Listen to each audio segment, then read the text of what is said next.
Hello friends, स्वागत आहे तुमचं पुन्हा एकदा बाईट विथ प्रणू चॅनल मध्ये। आज ना बाईट विथ प्रणू मध्ये आपण अगदी हेल्दी अशी रेसिपी घेऊन आलेलो आहोत आणि ती म्हणजे मुळ्याच्या पानांची भाजी। आता जो मुळा असतो ना, त्या मुळ्याचा हा जो वरचा भाग आहे, ह्याची भाजी सगळेच बनवतात, पण बऱ्याच लोकांना माहित नाही की ही जी मुळ्याची पानं असतात ना, ह्याची सुद्धा खूप छान भाजी बनवता येते आणि अगदी अप्रतिम लागते। आज त्याच मुळ्याच्या पानांची भाजी आपण बनवणार आहोत। चला तर मग अजिबात उशीर न करता आपण लगेचच रेसिपीला सुरुवात करूयात। आता मुळ्याच्या पानांची भाजी बनवण्यासाठी ना आपल्याला मुळ्याची पानं लागणार आहेत। त्यासाठी मुळा आणि ही पानं वेगळी करून घेऊयात। अशी ना अगदी देठापासून पानं घ्यायची आहेत आपल्याला।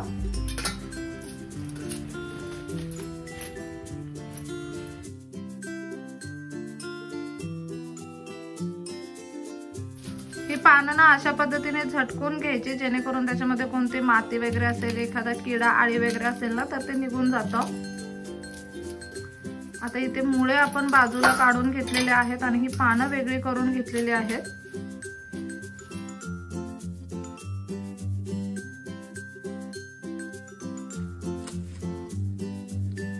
अगदी स्वच्छ अशी पानं आपल्याला इथे घ्यायची आहेत। एखाद्या पानाला कीड वगैरे लागली असेल ना, तर ते पान काढून टाकायचं। इथे आपण चांगली पानं घेतोय मुळ्याची।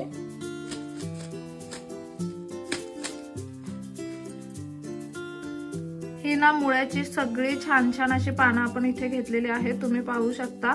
आता ही ना आपल्याला धुवून घ्यायची आहेत आधी व्यवस्थित अशी। ही ना मुळ्याची पानं एकदम मस्त स्वच्छ अशी धुवून घेतलीत आपण। आता ही ना अगदी मस्त अशी चिरून घ्यायची आपल्याला, एकदम बारीक बारीक अशी।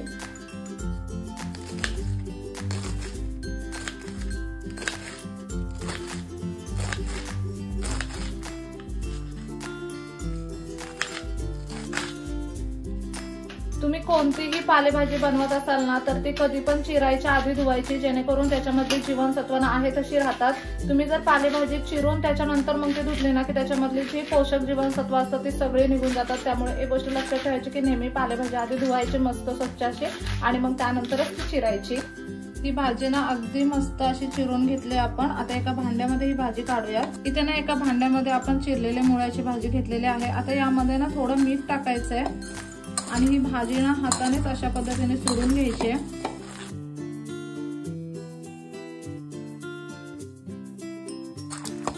अशा पद्धतीने मीठ टाकून भाजी सोडून घेतली ना, तर त्याच्यामधला तुरटपणा कमी होतो आणि भाजी छान लागते चवीला।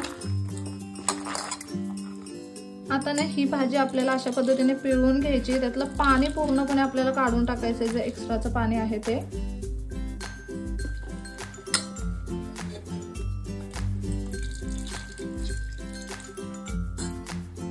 इथे तुम्ही पाहू शकता, जे एक्स्ट्राचं पाणी आहे ते आपण वेगळं करून घेतलंय आणि इथे ही भाजी आपण वेगळी करून घेतलेली आहे। आता आपल्याला लगेचच ही भाजी बनवायची आहे। आता ही भाजी फोडणीला घालायची आपल्याला। त्यासाठी कढईमध्ये तेल टाकून घेऊयात सगळ्यात पहिल्यांदा। साधारणतः 3 छोटे चमचे तेल आपण इथे वापरलेलं आहे। आता ना तेल छान असं गरम झालं की त्यामध्ये आपल्याला कांदा टाकायचा आहे। साधारणतः अर्धा बारीक चिरलेला कांदा आपण यामध्ये टाकलेला आहे।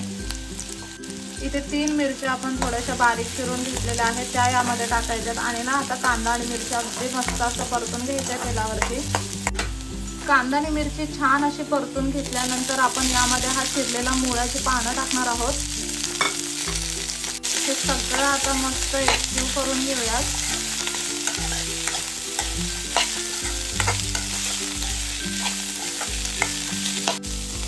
आता ही साधारणतः पाव वाटी इतकी मुगाची डाळ आपण घेतली आहे, मस्त अशी स्वच्छ धुवून घेतली। ती 5-10 मिनिटं आपण भिजत ठेवली होती, ती यामध्ये टाकलेली आहे। चवीप्रमाणे मीठ यामध्ये टाकूया।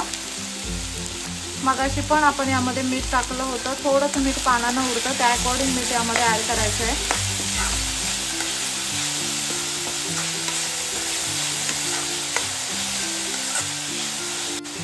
आता ना झाकण ठेवून अगदी बारीक गॅसवरती ही भाजी आपल्याला शिजून द्यायची आहे। मस्त 4-5 मिनिटं आपण भाजी शिजवून घेतलेली आहे। अशी मध्ये मध्ये ना भाजी हलवत राहायची।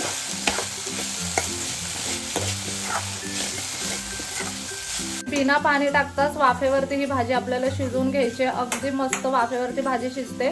फक्त मध्ये मध्ये अशा पद्धतीने ना झाकण काढून भाजी 1-2 वेळा हलवत राहायची, म्हणजे जेणेकरून ती करपत नाही आणि ना 7-8 मिनिटांमध्ये भाजी अगदी छान अशी शिजली जाते.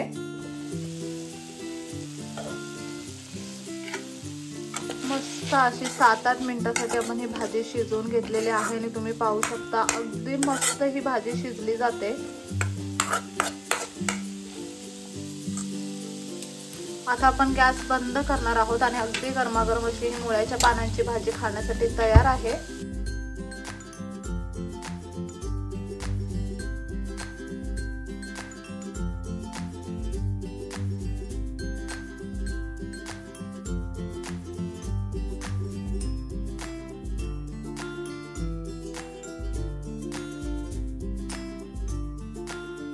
अगदी गरमागरम अशी ही मुळ्याच्या पानांची भाजी बनवून तयार आहे.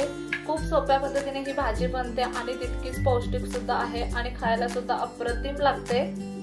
बहुतांशी लोक ही भाजी खात नाहीत. बऱ्याचशा भागामध्ये भाजी खाल्ली जात नाही, ती गाई गुरांनाच घातली जाते.